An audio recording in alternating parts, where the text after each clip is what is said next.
This is In the Loop. I'm Christian Bryant. To the newcomers, welcome. To the repeat customers, we'll take care of your punch cards after the show. Here's what we got for y'all. The COVID vaccine candidate from Johnson & Johnson is showing some positive signs during its trials. We'll tell you more about their vaccine, which could be the first single-dose vaccine to be approved by the FDA. Plus, we'll give you a look at how DC is prepping for a historic inauguration following a deadly attack on the US Capitol. But first, here's what you need to know right now.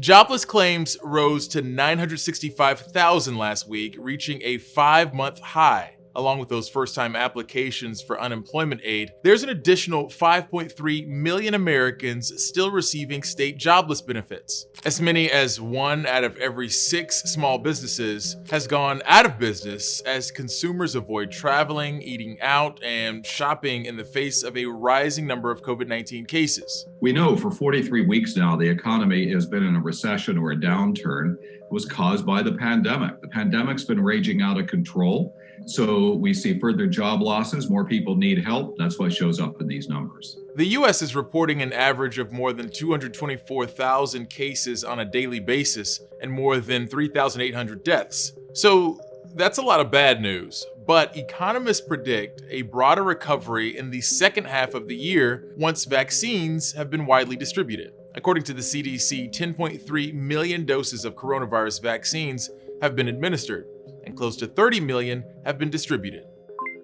Airlines are tightening security in advance of Inauguration Day. The CEO of Delta told USA Today that the airline plans to ban all firearms from checked baggage for flights destined for the Washington, D.C. metro area starting this weekend. After a pro-Trump rally turned deadly and protesters stormed the U.S. Capitol, airlines implemented other so-called precautionary measures, including banning the sale of alcohol on flights to D.C. and increasing staff to ensure safety in the event of unruly passengers. Since the riots last week, Trump supporters at airports have harassed Republican lawmakers who voted to certify the election results. And flight attendants have also had to de-escalate confrontations between passengers of opposing political views. A presidential inauguration typically brings hundreds of thousands of people to the nation's capital. This year, DC's mayor is asking Americans not to come. It got pretty hot last year. New data shows 2020 was the second warmest in history since 1850, second only to 2016. But the difference between the 2 years was so slight that independent analysts say they were effectively tied for the warmest year. With these temperatures, several hotspots around the world saw record heat, and Arctic sea ice was at record lows. At the current rates, the Earth's long-term average temperature will increase by about 3.5 degrees Fahrenheit by 2065. Scientists say that would have irreversible effects on the Earth, costing livelihoods and lives. So it's worth mentioning some potential solutions. The Paris Agreement on Climate Change aims to keep global temperature rise well below that 3.6 degree mark by getting countries to commit to aggressive reductions of carbon dioxide and greenhouse gas emissions. President-elect Joe Biden has promised to have the US rejoin the agreement once in the White House.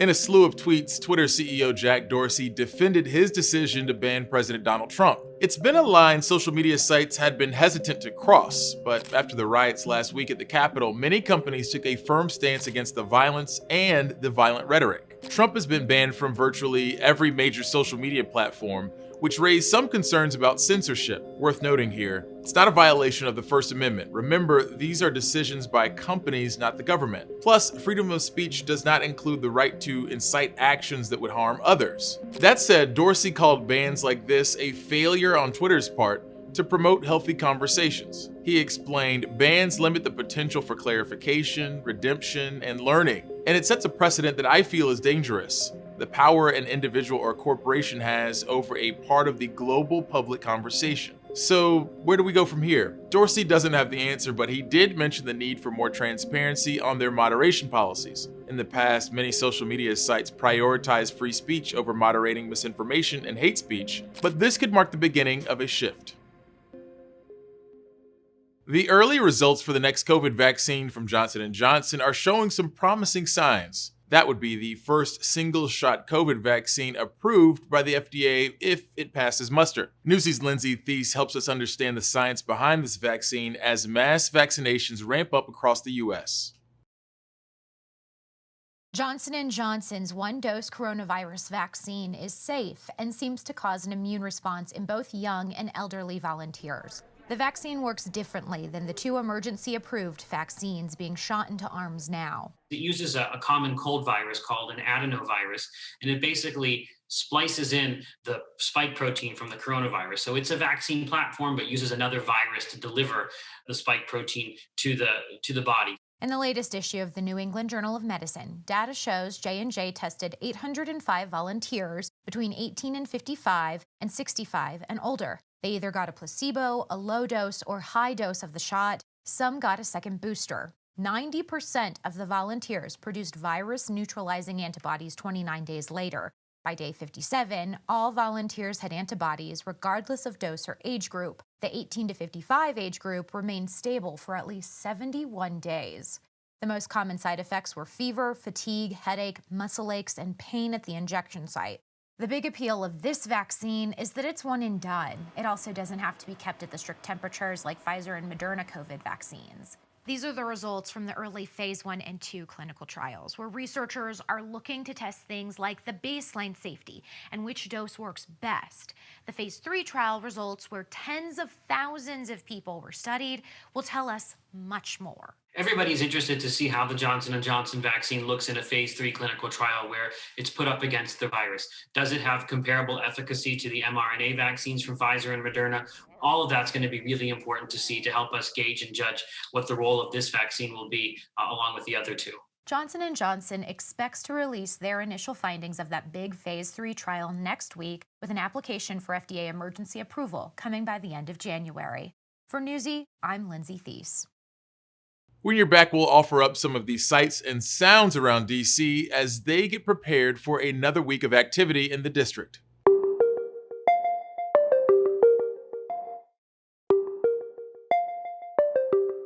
DC is a fortress right now. Not like drawbridge and moat kind of fortress, but tons of law enforcement, thousands of National Guard troops who can support law enforcement, and barricades going up around Capitol grounds. A trio of Newsy reporters give us a look at exactly how DC has beefed up security ahead of a historic inauguration. I'm Kellen Howell in downtown DC, just a few blocks from the White House, where street closures and other security measures are already being ramped up a week out from Inauguration Day. As you can see behind me, officials have already started blocking off streets with these large kind of cinder block barriers. Now, this is pretty typical of an inauguration, but they put these roadblocks in place a week before Inauguration Day. That's a lot earlier than we've seen in recent years. Hey, I'm Nathaniel Reed outside the Capitol. Typically, this area is open to tourists right here on the mall in front of the Capitol, but right now there is a 7-foot non-scalable barricade that's been installed since earlier this week. There's plenty of armed National Guardsmen here trying to protect the building.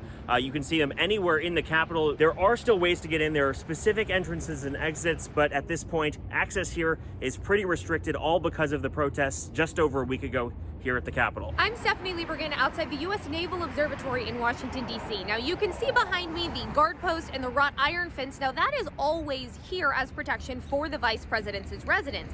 Now, the chain link fence that you can see behind me, much taller than I am, and the concrete barriers on the ground, that's an added level of protection that was put in just in the last couple days. Within a block of the White House, you're seeing a lot of buildings and businesses and restaurants that are boarded up, kind of in anticipation of what could happen next week on Inauguration Day. This is a coffee shop that is totally boarded up. I'm Amber Strong in Alexandria, Virginia. For those who don't know, Alexandria is right outside of the city. But as you make your way closer into DC, particularly as you get to around the Arlington area, is where you start to notice a police presence along the side of the interstate. As you get closer to the city, that only increases. These are all expected to stay in place through the inauguration next week as they continue to ramp up security ahead of Joe Biden being sworn in as the 46th president. In the mood for something a bit less apocalyptic? We thought you might be. Lucky for you, we're taking a moment to step into the world of tech and gaming with one of our favorite segments, Next Level Speedrun, starting with this. Our pandemic future is here, folks. At long last, someone has made a mask for gamers. Introducing Project Hazel, the world's smartest mask. This high-tech mask is the brainchild of Razer, a tech company better known for making light-up keyboards and computer mice with 15 buttons. The mask, which we should emphasize is still just a concept, features a transparent face shield with twin N95 grade ventilators on either side. The vents also include microfilms and speakers to amplify the wearer's voice through the mask, and of course the whole thing lights up in various colors. This is just one of the new gadgets being debuted at CES this year. The annual tech show, which is being held digitally, is usually good for some pie-in-the-sky demos and tech concepts that may or may not actually pan out in the real world. Project Hazel seems a bit of a gamble since it doesn't have a firm retail date, and the pandemic might not be the all-consuming issue it is now by the time it comes out. Fingers crossed anyway. Here's a bit of news in Nazi punching that we didn't see coming. Disney's Lucasfilm Games brand is trotting out a new Indiana Jones video game in partnership with Bethesda Studios. The game is apparently being developed by Machine Games, whose anti-Nazi resume also includes the revitalized Wolfenstein franchise. Todd Howard of Skyrim fame is executive producing the game. Lucasfilm also revealed they're planning an open-world Star Wars game. Electronic Arts previously had exclusive rights to make Star Wars games, but Disney has apparently tapped Assassin's Creed developers Ubisoft for this game. And that's basically all we know about those titles at this point. Seems like Lucasfilms is getting back into games in a big way, but only time will tell how these projects will pan out. We never ever intended for anything like this to happen. The Cyberpunk 2077 Apology Tour continues. The CD Projekt Red co-founder and CEO has released a mea culpa video owning up to the game's lackluster console performance. Cyberpunk 2077 was touted as the next frontier in immersive gaming, but the actual game was full of bugs and ran poorly on older consoles. According to the CEO and co-founder of CD Projekt Red, the development team spent all their attention on the PC version of the game, which didn't translate as well to consoles as they wanted it to. He also says the devs simply missed many of the console bugs people ended up complaining about. Cyberpunk 2077 has already seen several major fixes to address the game's bugs, and CD Projekt Red says they've got a few more big patches in the works. After that, the company plans to shift toward making new content for the original game, and hopefully turning around the narrative on this game's disastrous launch period. History can be a pretty valuable teacher, especially when it comes to moments of conflict and controversy.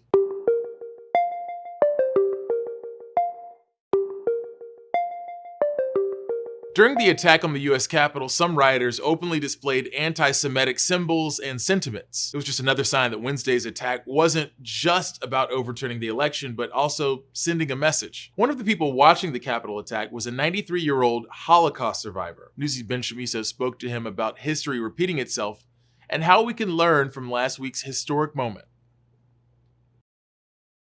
USA! USA! Do not ever take your freedoms for granted. Do not ever think that those freedoms cannot be extinguished in a flash of political unrest. Death camp survivor David Lenga watched the storming of the US Capitol last week with absolute horror, deeply pained by the realization that the lessons of the Holocaust have not been learned. Me and my community of the Holocaust survivors are not only totally outraged, but we are absolutely in disbelief. Lenga, who is 93, says the attack on Congress brought back vivid memories of the 1933 burning of the German parliament, which paved the way for Nazi dictatorship. I could not believe that I'm witnessing in my own time this happening in the United States Capitol. Adding insult to injury for Lenga was seeing images of a rioter wearing a Camp Auschwitz sweatshirt. Lenga, who was born in Poland, was deported to Auschwitz when he was 17. He lost 98 family members during the Holocaust. They want their America white, Anglo-Saxon, and pure. They don't want anyone else infecting their nation. After escaping from a Nazi death march in 1945, Lenga was rescued by American soldiers. Today, he says, it's America's turn to rescue itself from the growing threat of far-right nationalism. The idea that these people were driven by was so horrendous and so ingrained in them. He urges other Americans to take full stock of the danger and urgency of the present moment. You cannot be apathetic. You cannot be indifferent to what is going on. When the Holocaust happened, nobody raised their voices. There were no sit-ins. There were no placards on the streets. There were no student demonstrations. There was nothing. Even the Pope was silent. The whole world let it happen. We cannot afford a repeat of that. Ben Chamisso, Newsy. If you haven't done so already, feel free to give us a shout on Twitter using the hashtag NewsyInTheLoop. It's actually a really good way to get in touch with me. Just ask my family members.